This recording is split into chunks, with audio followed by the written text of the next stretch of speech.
I'm going to just start by telling you all a little bit about what the social action projects are from our Friends Forever side. I won't be doing that for too long. I know what we're really here for is to hear from the folks that completed them, but just to give us a little bit of background. So Friends Forever International's mission is to help youth become the best versions of themselves so that they can help their community become the best version of itself. And going through these projects are really where we get to take that mission and make it actionable. And these two and the rest of the folks that have made it to this point are really a testament to that in making that small scale community change with the resources that they have at their disposal right now. So the FFI immersion program, these programs are usually between 10 and 16 days in person, but before their in-person component, they go through a team building phase where they develop their team identity, they bond as a team, and they come up with the goals and the foundation for success during the in-person component of their program.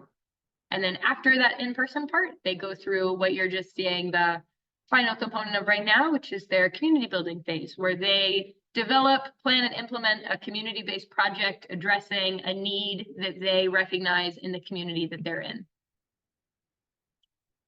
And just to give you a little overview, this has been, this time, it's our first time doing it quite in this way. As anyone who's been with Friends Forever for a while knows, we're constantly changing the mold of what we do and doing things that are making improvements that are more efficient and work for the groups we're working with. So the community building phase is about 12 weeks with some breaks in between for some in-person meetings and some areas of feedback. But for the most part, these folks have been walking themselves through that curriculum and communicating with us along the way.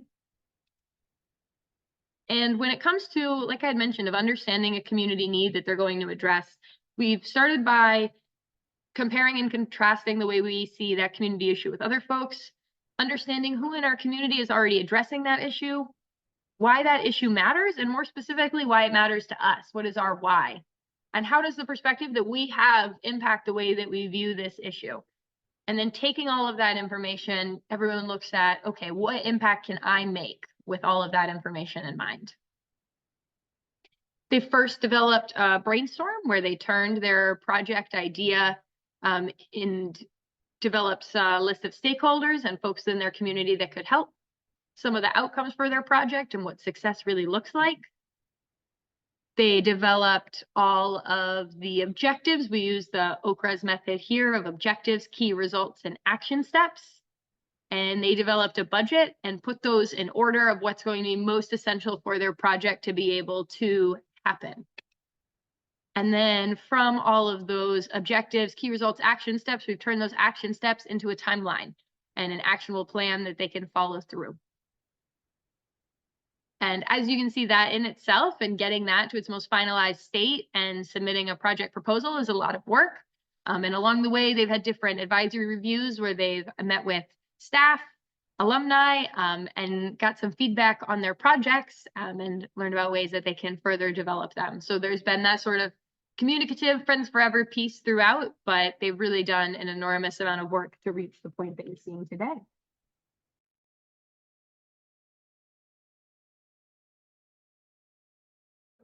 Hi, my name is Aoibhin. I'm from Dublin in Ireland, the Republic. I participated in FFI's 2023 Northern Ireland Summer Immersion Programme, and I'm part of Team Solace. So a bit about me. I'm currently 17 years old and I'm attending the National Film School here in Dublin, doing television production. I love taking pictures on my ancient film camera and making movies with a lot of my friends. I'm in a really good, very happy place right now, very busy, but very happy. But for many, many years, I struggled with my mental health. So the mental health crisis in Ireland, in recent years, it has become more and more apparent that Ireland is facing a mental health crisis. Historically, in our society, mental health isn't something that's talked about a lot. Historically, in at least the Republic, the Catholic Church has been very close to government and society's viewpoints. And to some degree still have power over the general population, and they reinforce the idea that struggling with your mental health is a sign of weakness, and also that suicide is like a cardinal sin. So if you die by suicide, you can be buried in a Catholic graveyard up until recently, I believe.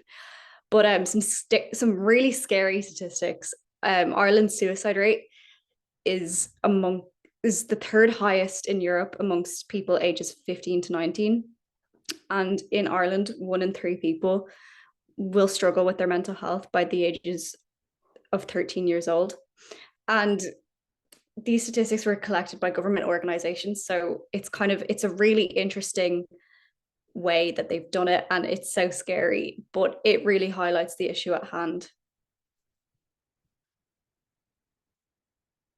The current system we have in place to treat young people who are struggling with mental health is called CAMS, which stands for the Child and Adolescent Mental Health Service. CAMS system is free to people who have a health service card, but to have that, you have to be under a certain income. And so it's not accessible for everybody. Even at that, there are some serious issues. So there was a study done in 2022, an internal study done by CAMS itself and published by CAMS itself in the South Kerry CAMS, that found that over 240 young people under the age of 18, because that's the only people that CAMS serve, had a negative experience with CAMS, and 46 people were harmed by their CAMS experience. And I think this is it makes it so apparent as to why that system is failing. And as you can see, this is a WHO graphic here describing like just how big of an issue like suicide is, mental health is in general. But in Ireland specifically, the mental health of young people is being negatively affected by the system that's supposed to help us. So how am I going to fix this issue? I think it's a bit unrealistic to think that I can solve youth mental health, but I want to help those struggling to feel less alone. Societally in Ireland, there needs to be changes on how people with mental health illnesses or people who are on their own mental health journey are treated everywhere in the world, but specifically Ireland. I think we don't talk about it. I was talking to one of my friends the other day, and they said they wouldn't do FFI because we don't talk about our problems where we're from. And it made me kind of think about it a bit more deeply. And just societally, there is an issue talking about mental health. The CAM system needs major reform. We, I believe, are under €100,000, like less money than there should be in the current CAM system. So it's completely underfunded. There are so many issues. So what I hope to do by my social action project is to destigmatize, raise awareness for, and help people feel less alone. That is my main objective for my social action project. So what is my social action project? So my social action project is a documentary. I hope to make a documentary talking to young people who have suffered with mental illness, mental health professionals, and potentially politicians. So for my social action project, I knew I wanted to make something about mental health, and I love filmmaking. So I instantly thought of making a documentary about mental health. I want to tell the stories of young people who have struggled with their mental health. And my main objective overall is so that 75% of people who watch it can feel less alone. Because that's something I struggled with. When I struggled with my mental health the most, I felt alone, and it made it so much worse. And so if I can make it a little bit better for even one person, that would be more than enough for me to have achieved my goal.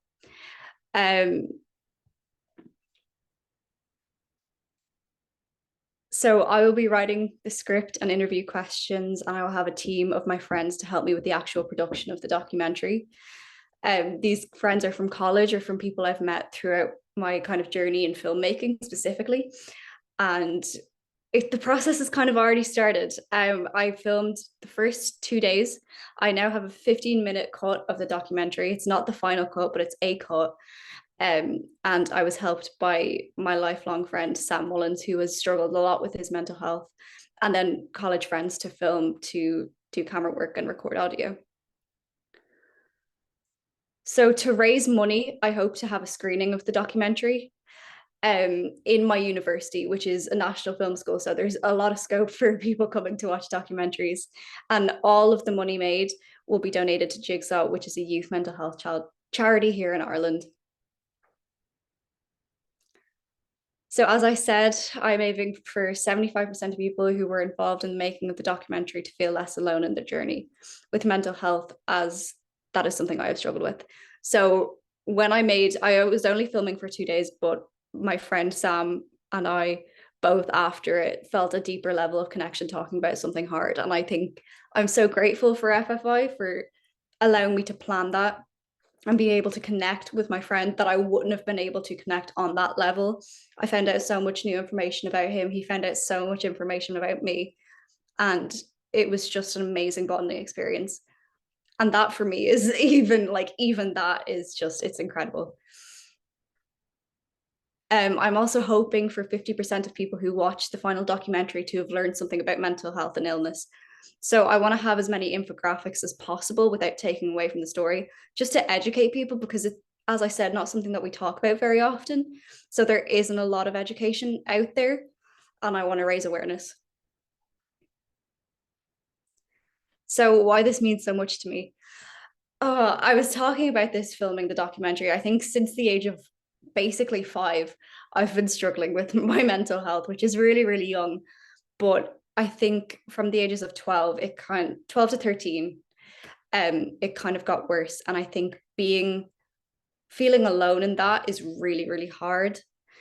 And raising awareness for a topic that means so much to me, that people know that they're not alone and that there is a way forward, because at times I didn't see it. Thank you for listening. And if you have any questions, let me know.